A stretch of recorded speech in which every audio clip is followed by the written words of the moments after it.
A'udzubillahi minasyaitonirrajim. Bismillahirrahmanirrahim.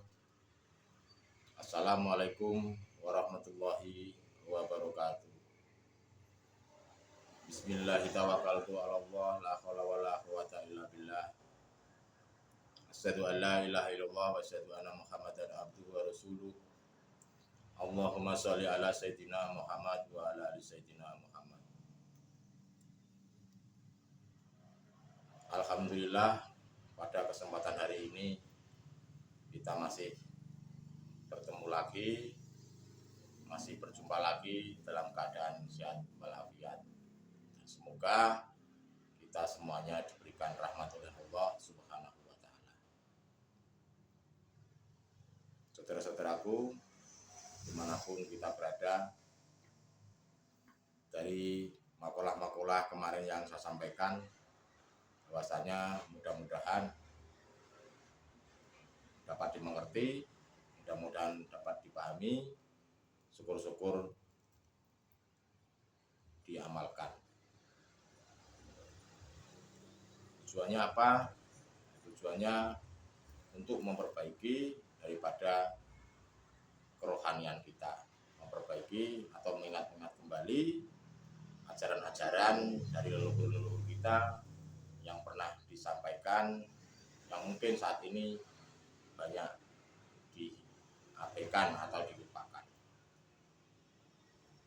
Sebelum saya sampaikan lebih lanjut, kenapa sih kita ini harus bertauhid? Ya, karena kita diri manusia tidak hanya unsur jasmani saja, tetapi ada yang namanya unsur rohani. Itu gunanya mengenalkan roh kita ini kepada yang memiliki nama Allah Subhanahu wa taala. Barang siapa yang jiwanya saat di dunia sudah mengenal Zatullah, maka pasti di akhirat akan menjadi terang jalannya, akan mengenal Allah Subhanahu wa taala. Atau bisa dikatakan bighairi hisab.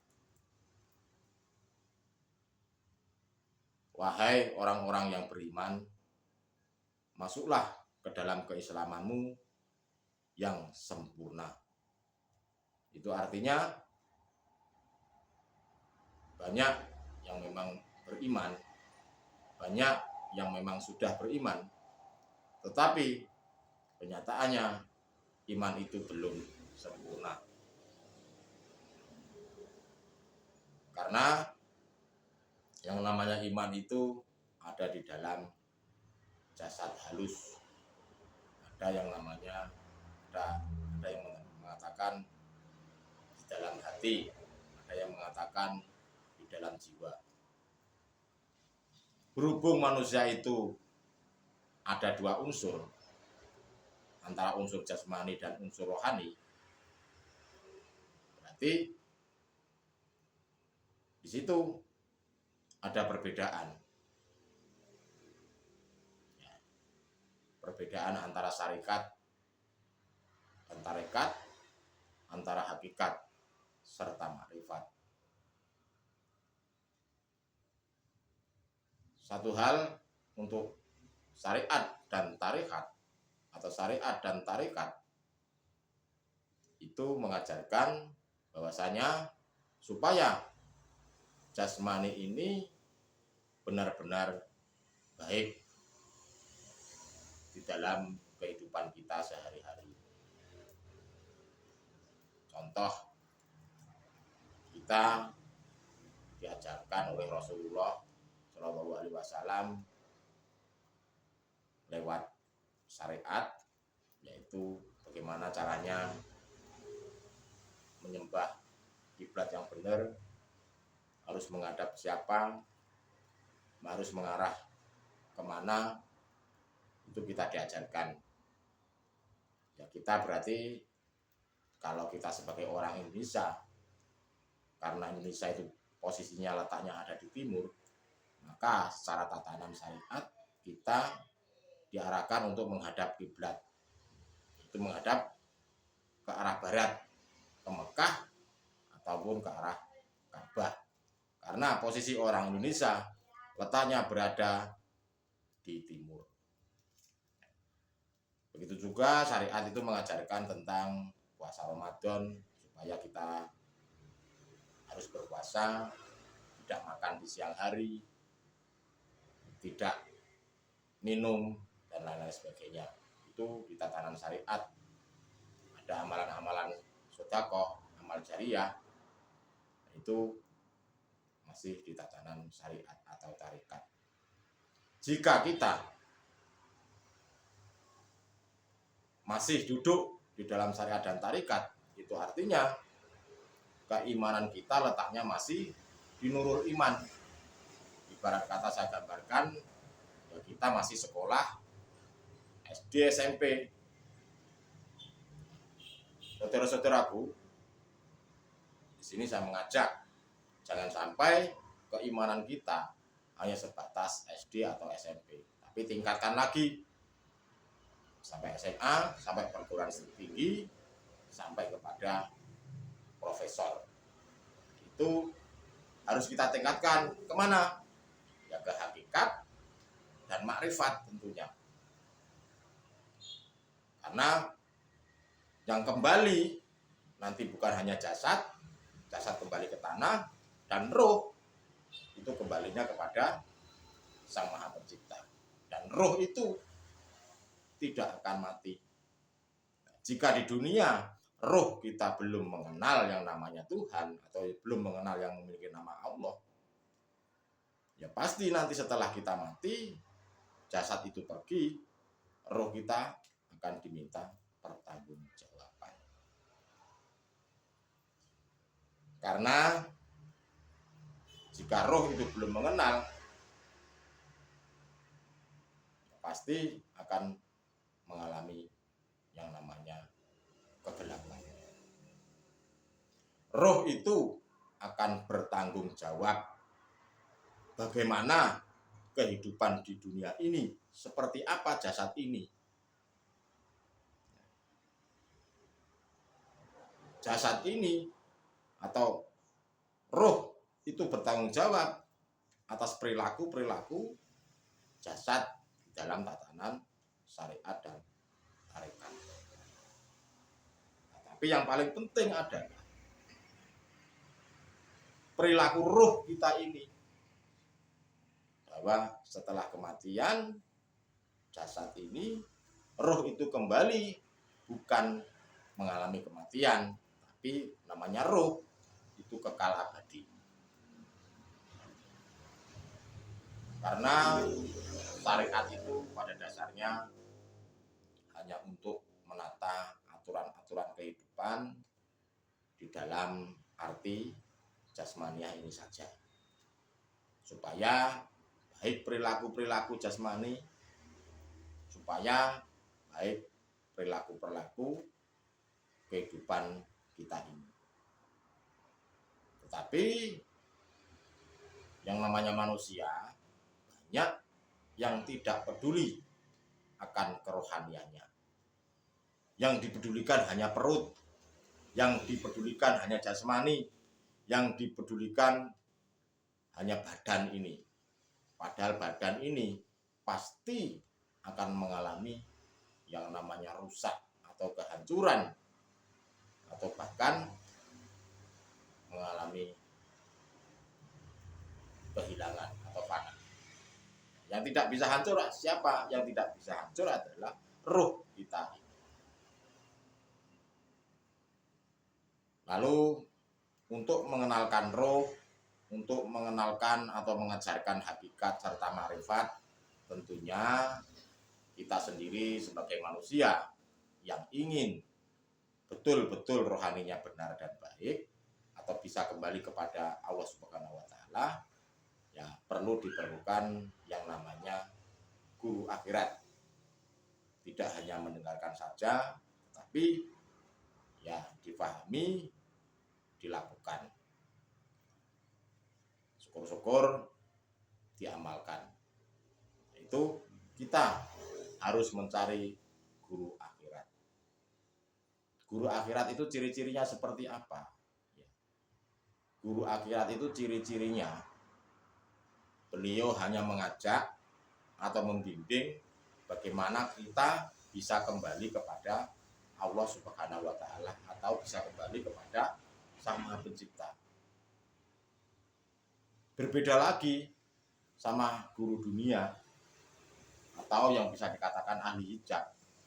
Kebanyakan manusia hanya mengajarkan amalan-amalan supaya bisa masuk surga, amalan-amalan supaya rezekinya lancar, amalan-amalan supaya nafsu-nafsu kita ini senang terus. Padahal nafsu itu secara hakikat dan makrifat itulah yang menyeret kita ke dalam kesesatan. Karena namanya nafsu, tidak ada yang namanya manusia itu pengen tidak enak. Pasti pengennya enak terus. Nah, kapan berhentinya nafsu itu? Kalau kita biarkan terus, ya sampai kita mati. Nah, itulah yang dikatakan dimintai pertanggungjawabannya. Jika roh kita di dunia ini belum paham, belum kenal, belum mengerti, dan belum bisa kembali kepada Allah, maka secara otomatis nanti setelah jasad ini meninggal pasti diminta pertanggungjawaban. Karena kasihkan dengan urusan-urusan dunia itu cobaan sebetulnya, saudara-saudara. Sekali lagi, carilah guru akhirat, bukan guru dunia.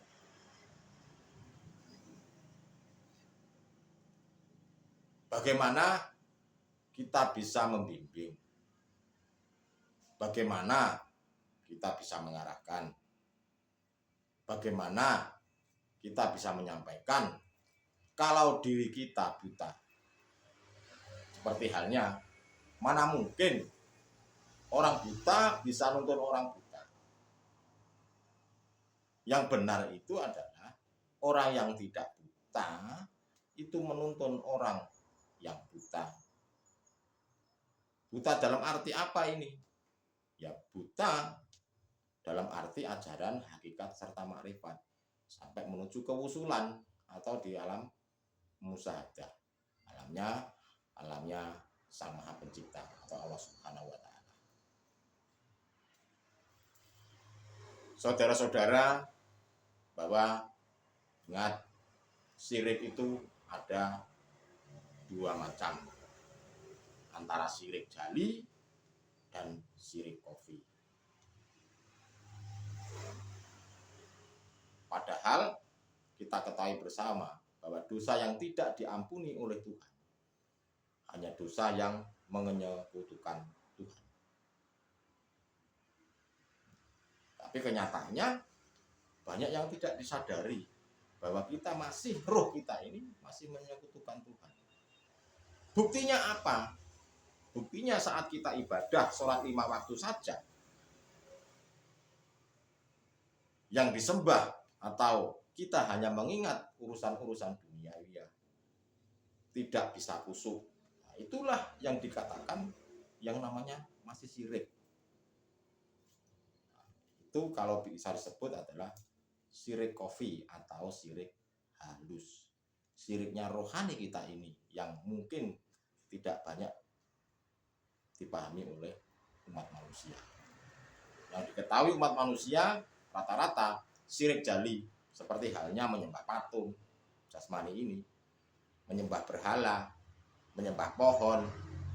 Itu kebanyakan yang diketahui hanya syirik jali itu. Tapi orang-orang atau manusia kebanyakan lupa adanya syirik khafi.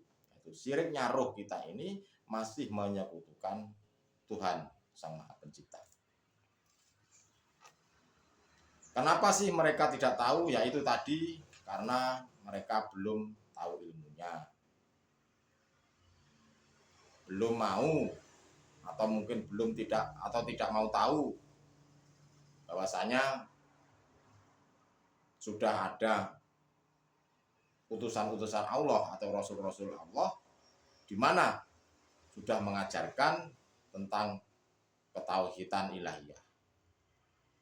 Karena manusia itu terjebak dengan permainan dunia yang namanya syahwatun dunia, akhirnya terlena. Sadar-sadar nanti saat kematian datang. Pas saat kematian datang itu, pas saat sakaratul maut, Allah baru membuka hijab kita itu. Bahwa apa yang dilakukan selama di dunia ini bagi ahli hijab, mereka pada menyesal dan baru sadar dan baru mengetahui. Akhirnya yang namanya manusia itu untuk ahli hijab bilang, ya Allah, kembalikan saya ke dunia lagi walaupun sedetik untuk melakukan amalan solehah. Tapi Allah pasti bilang, lagi-lagi tidak, kamu sudah terlambat. Kemana saja selama di dunia ini kamu terlena dengan kesenangan-kesenangan duniawiya. Padahal di dunia sudah ada utusan-utusan saya, kata Allah. Itulah saudara-saudaraku, mudah-mudahan kita semuanya sadar dan menyadari bahwa kerohanian itulah sangat penting. Saudara-saudaraku, dimanapun kita berada, ingat bahwa kematian itu tidak datang pada yang tua saja, tetapi datang untuk yang muda juga. Karena maut itu tidak bisa diundur dan tidak pula bisa diajukan. Datangnya sewaktu-waktu. Untuk itu kita harus betul-betul menyadari, kita harus betul-betul mengingat kembali ajaran-ajaran yang pernah disampaikan oleh utusan-utusan Allah Subhanahu wa taala, termasuk nabi besar kita Rasulullah Nabi Muhammad sallallahu alaihi wasallam. Di ayat dikatakan itu, ya ayyuhalladzina amanu. Kita diperintahkan agar supaya orang-orang Islam menyempurnakan keislamannya secara hakikat. Biar sempurna keislamannya, ya harus dilakukan secara syariah, berjalan, juga secara hakikat juga dijalankan. Nah, itu baru sempurna. Sebelum saya akhiri, contoh kecil saja. Kita bersahadat. Namanya bersahadat itu kan artinya saya bersaksi bahwa tidak ada Tuhan yang benar-benar disembah selain Allah, dan saya bersaksi bahwa Nabi Muhammad adalah Rasul utusan Allah. Secara syariat itu benar diajarkan dari sejak kecil kita lahir. Diajarkan dari orang tua kita, diajarkan oleh sesepuh-sesepuh kita, diajarkan oleh Pak Kiai atau Pak Ustadz kita, bahwa arti seperti itu, syahadat itu. Nah, tetapi sebatas syahadat jasmani ini, sebatas kata-kata ini yang menyaksikan. Bagaimana mungkin yang namanya saksi? Saksi itu kan harus melihat, harus tahu sebenar-benarnya siapa yang disaksikan. Nah, disitulah saudara-saudaraku, banyak yang keislamannya belum sempurna, di mana sempurnanya hanya secara syariat dan tarekat saja, atau secara jasmani saja, hanya buat syarat. Tapi keislamannya roh ini yang paling penting, karena yang kembali nanti kepada Allah ini roh ini, yang diminta pertanggungjawaban sepenuhnya itu hanya roh ini. Maka kenapa kita bilang Islam kita kurang sempurna? Ya karena kita bersahadat pun masih dalam tahapan syariat dan tarikat saja, belum secara hakikat sampai dengan makrifat. Ingat saudara-saudaraku, asyhadu alla ilaha illallah wa asyhadu anna muhammadan abduhu wa rasuluh. Itu namanya bersaksi. Harus tahu siapa yang disaksikan. Kebanyakan manusia menyaksikannya hanya sekedar simbolis saja. Allah yang mana ditanyain pada tidak tahu. Pokoknya saya yang penting percaya Allah itu ada. Terus bahwa Muhammad Rasulullah bagaimana kita bisa menyaksikan? Dong kita tidak pernah melihat secara langsung. Nah, itulah saudara-saudaraku, marilah kita sempurnakan keimanan kita benahi ruh kita supaya bisa kembali kepada Allah Subhanahu wa taala atau bisa kembali kepada Sang Maha Pencipta. Saudara-saudaraku, di sini saya hanya mengingatkan, bertauhidlah yang sebenar-benarnya.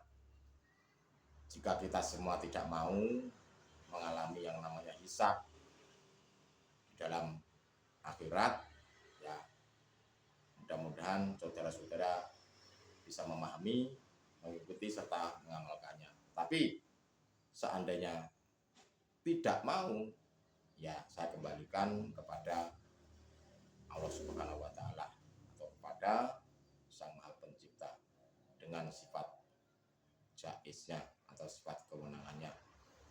Semuanya itu hidayah datang dari Allah Subhanahu wa taala. Itulah saudara-saudara yang baru bisa saya sampaikan karena waktu kita terbatas. Untuk tanya jawab mungkin bisa di kolom komentar, nanti akan saya jawab. Terima kasih. Jika ada kata-kata yang menyinggung atau kata-kata yang kurang enak, saya sendiri atau saya pribadi mohon maaf yang sebesar-besarnya.